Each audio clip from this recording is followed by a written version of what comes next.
So good evening students. আজি আমাৰ আলোচনাৰ বিষয়টো হৈছে বাজেট ৰেখা। So নিৰপেক্ষ ৰেখাৰ সহায়ত উপভোক্তাৰ ভাৰসাম্যতা আলোচনা কৰিবলৈ যাওঁতে নিৰপেক্ষ ৰেখাৰ ধাৰণাৰ লগত আৰু এটা গুৰুত্বপূৰ্ণ ধাৰণা আমি অধ্যয়ন কৰিব লাগিব। এটো হৈছে বাজেট ৰেখা। এতিয়া বাজেট বুলি ক'লে আমি কি বুজি পাওঁ? সৰু এক্সাম্পল দিছোঁ মই। ফৰ এক্সাম্পল মোৰ হাতত 20 টকা আছে, হয়নে? মই দোকানলৈ গ'লোঁ, মই 20 টকা মূল্যৰ দ্ৰব্যহে ক্ৰয় কৰিম বা 20 টকাতকৈ কম মূল্যৰ দ্ৰব্যহে মই ক্ৰয় কৰিম, কিন্তু 20 টকাতকৈ মই এটকাও বেছি মূল্যৰ দ্ৰব্য ক্ৰয় কৰিব নোৱাৰোঁ। এইটো হ'ল মোৰ বাজেট। চ' বাজেট ৰেখা কেইখনমান স্বীকাৰ্যৰ ওপৰত নিৰ্ভৰ কৰে। দ্যাট ইজ উপভোক্তাজনৰ আয় দিয়া আছে। উপভোক্তাজন অকল দুটা দ্ৰব্যৰ ওপৰতে তেওঁৰ আয় ব্যয় কৰিব। আমি এই ক্ষেত্ৰত এক্স দ্ৰব্য আৰু ৱাই দ্ৰব্য বুলি ধৰি লৈছোঁ। আৰু উপভোক্তাজনৰ যেটো দুটা দ্ৰব্য তেওঁ ক্ৰয় কৰিব, এক্স দ্ৰব্য আৰু ৱাই দ্ৰব্য, সেই এক্স দ্ৰব্য আৰু ৱাই দ্ৰব্যৰ দৰ দিয়া থাকিব, হয়নে? চ' আমি ধৰি ল'লোঁ যে উপভোক্তাজনৰ মুঠ আয় 20 টকা, m = 20, প্ৰতি একক এক্স দ্ৰব্যৰ দৰ 5 টকা, দ্যাট ইজ px = ₹5, আৰু প্ৰতি একক ৱাই দ্ৰব্যৰ দৰ 5 টকা, দ্যাট ইজ py = ₹5। 20 টকা হাতত লৈ আৰু এক্স আৰু ৱাই দ্ৰব্যৰ নিৰ্দিষ্ট দৰৰ ওপৰত ভিত্তি কৰি উপভোক্তাজনে বিভিন্ন সংযোজনৰ এক্স আৰু ৱাইৰ বিভিন্ন সংযোজন আচলতে তেওঁ ক্ৰয় কৰিব পাৰে। কিন্তু আমি এইখন তালিকাত সেইকেইটাই সংযোজন লৈছোঁ, এক্স আৰু ৱাই দ্ৰব্যৰ এইকেইটা সংযোজনে লৈছোঁ যেইকেইটা সংযোজন ক্ৰয় কৰিলে উপভোক্তাজনৰ সম্পূৰ্ণ আয় ব্যয় হৈ যাব, দ্যাট ইজ 20 টকা তেওঁৰ ব্যয় হৈ যাব। সংযোজন এত আমি দেখিম যে উপভোক্তাজনে 0 পৰিমাণৰ এক্স দ্ৰব্য ক্ৰয় কৰিছে আৰু 4 একক ৱাই দ্ৰব্য ক্ৰয় কৰিছে, হয়নে? চ' আমি জানো যে px, আমি চামচোৱা px মানে এক্স দ্ৰব্যৰ দৰ কিমান দিয়া আছে? 5 টকা, হয়নে? এক্স দ্ৰব্যৰ দৰ 5 টকা। আৰু qx, দ্যাট মিন্স এক্স দ্ৰব্যৰ পৰিমাণ, দ্যাট মিন্স উপভোক্তাজনে কিমান পৰিমাণৰ এক্স দ্ৰব্য ক্ৰয় কৰিলে, 0। চ' 5 × 0 প্লাছ py মানে ৱাই দ্ৰব্যৰ দৰ 5 টকা, অলৰেডি আমি জানো দিয়া আছে, আৰু qy মানে উপভোক্তাজনে কিমান পৰিমাণৰ ৱাই দ্ৰব্য ক্ৰয় কৰিলে, ৱাই দ্ৰব্যৰ পৰিমাণ কিমান? 4। চ' px × qx plus py × qy মানে এক্স আৰু ৱাই দ্ৰব্যৰ ওপৰত কৰা মুঠ খৰচ, হয়নে? চ' কিমান ওলালে? 20। চ' 20 rupees। নেক্সট আমি দেখিম সংযোজন বিধ 1 একক এক্স আৰু 3 একক ৱাই দ্ৰব্য। চ' এক্স দ্ৰব্যৰ পৰিমাণ 1, ৱাই দ্ৰব্যৰ পৰিমাণ 3, আৰু আমি জানো যে এক্স দ্ৰব্যৰ দৰ 5, ৱাই দ্ৰব্যৰ দৰ 5, px is 5, py is also 5. So' 5 × 1, that is x দ্ৰব্যৰ দৰ 5 × এক্স দ্ৰব্যৰ পৰিমাণ, দ্যাট ইজ ক্ৰয় কিমান কৰিলে? 1 একক। চ' ৱাই দ্ৰব্যৰ দৰ 5 আৰু ৱাই দ্ৰব্য কিমান ক্ৰয় কৰিলে, দ্যাট ইজ qy is 3 = 20। ঠিক একেধৰণে চি সংযোজনত আমি চাম 2 একক এক্স আৰু 2 একক Y, that is 5 × 2 plus 5 × 2 is 20। চ' সংযোজন ডিত 3 একক এক্স দ্ৰব্য আৰু 1 একক ৱাই দ্ৰব্য, দ্যাট ইজ 5 × 3 প্লাছ 5 × 1 = 20, হয়নে? আৰু সংযোজন ইত 4 একক এক্স দ্ৰব্য আৰু 0 পৰিমাণৰ ৱাই দ্ৰব্য, চ' মুঠ 20। চ' উপভোক্তাজনে 20 টকা খৰচ কৰিলে, হয়নে? চ' এই তালিকাটোক যদি আমি লেখচিত্ৰৰে যদি আমি প্ৰেজেণ্ট কৰোঁ, ইয়াত আমি দেখিম যে এক্স এক্সিছত আমি এক্স দ্ৰব্য মেজাৰ কৰিছোঁ, ৱাই এক্সিছত আমি ৱাই দ্ৰব্য মেজাৰ কৰিছোঁ, হয়নে?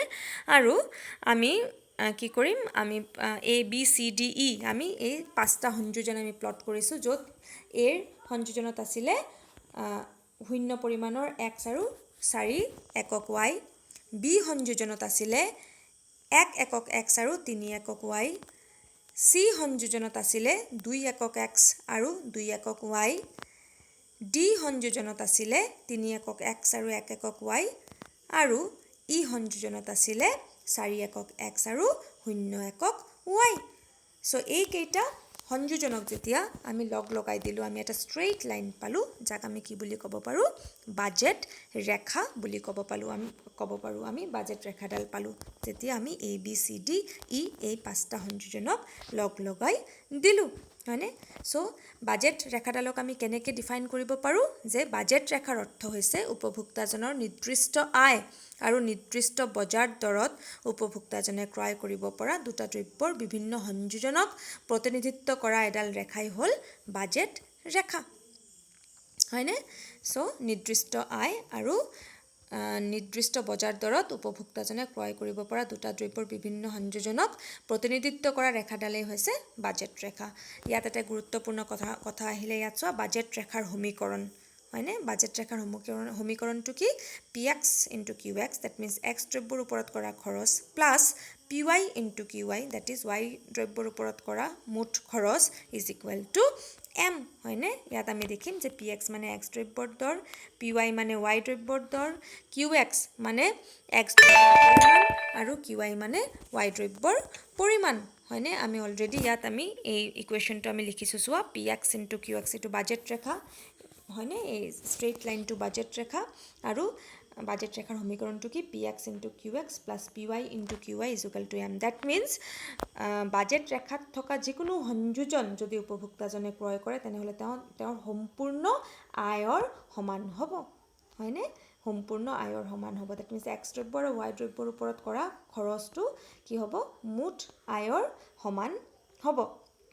বাজেট ৰেখাত থকা যিকোনো সংযোজনে এইটোৱে বুজায় যে উপভোক্তাজনৰ সম্পূৰ্ণ আয় এক্স আৰু Y দ্ৰব্যত ব্যয় কৰিব উপভোক্তাজনে, হয়নে?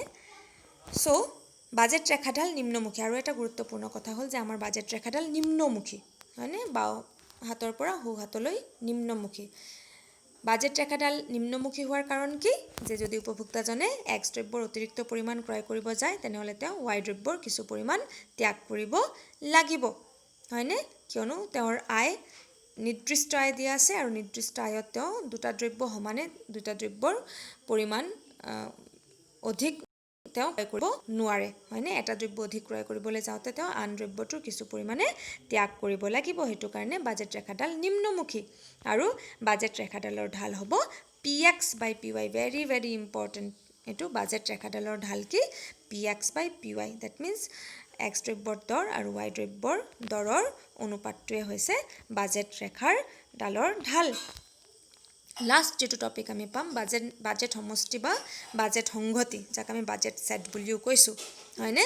চ' এই চিত্ৰটোত আমি চাম যে বাজেট ৰেখা আৰু বাজেট ৰেখাৰ তলৰ যিটো পৰ্শ্যন আছে এটা ট্ৰাইংগেল ফৰ্ম হৈছে, ত্ৰিভুজ ফৰ্ম হৈছে, যাক মই AOE বুলি কৈছোঁ।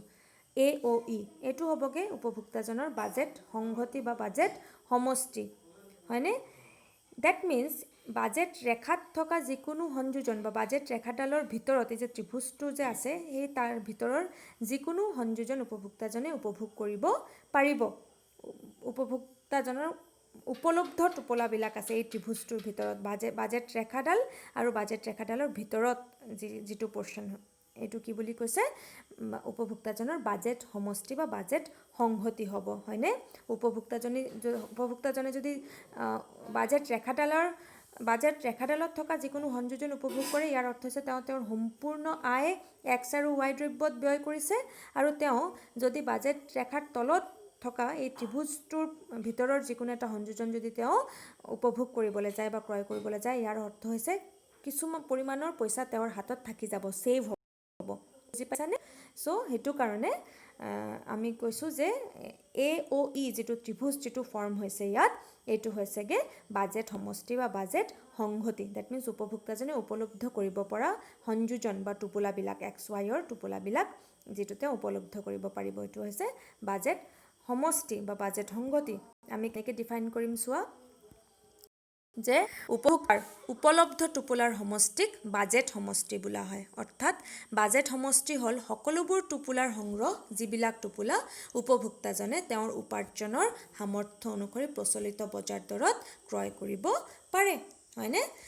এতিয়া ফৰ এক্সাম্পল ইয়াত দিছে চোৱা উপভোক্তাজনৰ হাতত 20 টকা আছে আৰু দ্ৰব্য দুবিধৰ প্ৰত্যেকবিধৰ বজাৰ দৰ ধৰা 5 টকাকৈ দিয়া আছে অলৰেডি যিটো আগৰ আমি এক্সাম্পলটো টেবলটো লৈছিলোঁ চ' উপভোক্তাজনে ক্ৰয় কৰাৰ সামৰ্থ্য থকা টোপোলাবোৰ কোনবিলাক হ'ব 00 তেওঁ একেবাৰে খৰচ নকৰিলে 01 চ' মাত্ৰ 5 টকা খৰচ হ'ল 02 ডেট মিনছ 10 টকা খৰচ হ'ল 03 15 ৰুপিজ খৰচ হ'ল তেওঁ এক্স দ্ৰব্য ক্ৰয় কৰা নাই অকল ৱাই দ্ৰব্য 3 একক ৱাই দ্ৰব্য তেওঁ ক্ৰয় কৰিলে চ' 04 ডেট মিনছ 4 5 20 অকল 4 একক ৱাই দ্ৰব্য তেওঁ ক্ৰয় কৰিলে 10 ডেট মিনছ অকল 1 একক এক্স দ্ৰব্য তেওঁ ক্ৰয় কৰিলে 11 ডেট ইজ এটা এক্স দ্ৰব্য এটা ৱাই দ্ৰব্য ক্ৰয় কৰিলে 12 হয়নে 13 20 21 22 30 31 আৰু 40 এইবিলাক হৈছে তেওঁৰ বাজেট সমষ্টিৰ অন্তৰ্গত এইবিলাক টোপোলা তেওঁ কি কৰিব পাৰিব ক্ৰয় কৰিব পাৰিব এই টোপোলাবোৰৰ ভিতৰত 04 13 22 31 আৰু 40 টোপোলাৰ ব্যয় ঠিক 20 টকা আৰু বাকী টোপোলাৰ উপভোগৰ ব্যয় 20 টকাৰ কম ডেট মিনছ যিবিলাকত সম্পূৰ্ণৰূপে তেওঁ 20 টকা খৰচ কৰিব এইবিলাক বাজেট ৰেখাত থকা সংযোজন আৰু যিবিলাক ক্ৰয় কৰিলে তেওঁৰ 20 টকাতকৈ অলপ পইচা থাকি যাব এইবিলাক বাজেট ৰেখাৰ তলত থকা টোপোলাবিলাক উপভোক্তাজনে অন্যান্য টোপোলা যেনে 3 3 4 5 ক্ৰয় কৰিবলৈ চেষ্টা নকৰে হয়নে কিয়নো সেইবিলাক টোপোলাৰ প্ৰচলিত দৰত উপভোগৰ ব্যয় 20 টকাতকৈ বেছি হ'ব 3 3 ক্ৰয় কৰিলে কি হ'ব 3 5 15 3 5 15 30 হৈ যাব 20 টকাতকৈ বেছি হৈ যাব তেওঁ ক্ৰয় কৰিব নোৱাৰে চ' আমি উপভোক্তাৰ বাজেট সমষ্টি বুলি ক'লে কি বুজি পাওঁ আমি সেই ত্ৰিভুজটোক বুজি পাইছোঁ যেই ত্ৰিভুজটোৰ ভিতৰৰ আটাইকেইটা সংযোজন উপভোক্তাজনে উপলব্ধ কৰিব পাৰে এভেইল কৰিব পাৰে চ' আজিৰ কাৰণে ইমানেই থেংক ইউ